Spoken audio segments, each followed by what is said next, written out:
21 araw bago ang eleksyon, talakayin natin iba't ibang isyu kaugnay sa ilang kandidato at ang paghahanda ng Commission on Elections o COMELEC kasama si Chairman George Garcia. Chairman, good morning. Magandang umaga po, Sir Igan, sa ating mga kababayan. Magandang lunes ng umaga po. Unahin ko lang po yung investigasyon ng COMELEC dito sa pangampanya umano sa social media ng 4 na kandidato kahit pa sinabing bawal muna sa Huwebes at Biyernes Santo ang kampanya.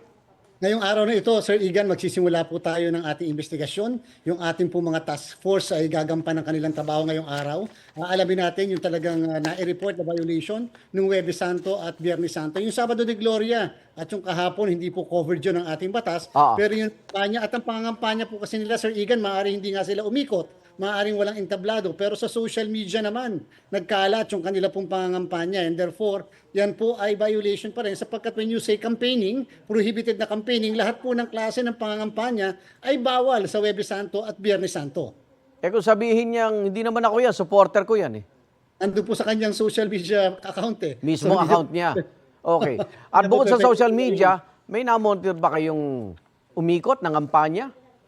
So far po wala, pero ngayong araw na ito, Igan, maaaring dagsain tayo ng mga complaints, mga reklamo at mga nakapagkuha ng pictures at sasabihin nilang nakuhanan habang umiikot ng Huwebes Santo, Biyernes Santo o yung mga nagpabasa na tapos yung nagpapakain at may mga naka-t-shirts pa. Maaaring ngayong araw na ito, tatanggap tayo ng mga ganyang complaints, Sir Igan.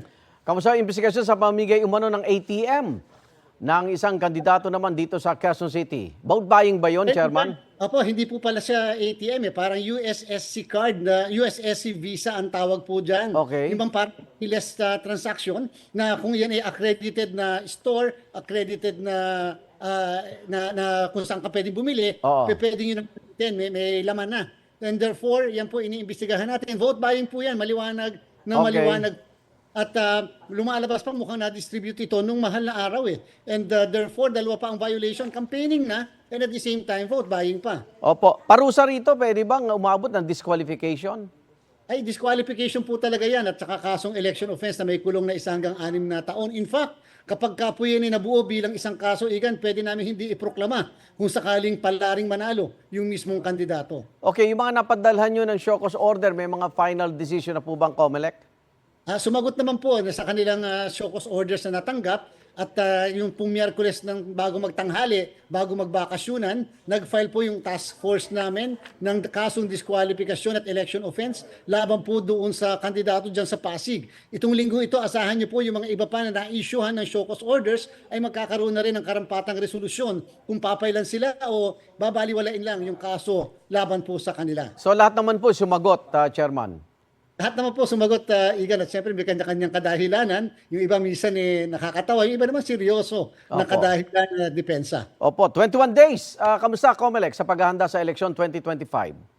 Mamayang gabi po, alas 9, nandyan po kami sa Santa Rosa dahil 12:01, Igan, tayo po yung magde-deploy na ng mga balota na gagamitin sa araw ng halalan sa iba't ibang opisina ng treasurer ng munisipyo at syudad. Unahin po natin yung mga treasurer's offices ng Bangsamoro, Caraga at siyempre po sa Batanes area kung saan malalayo yung mga lugar po na yan. Good luck po, Chairman. Maraming salamat, COMELEC Chairman George Garcia. Ingat po.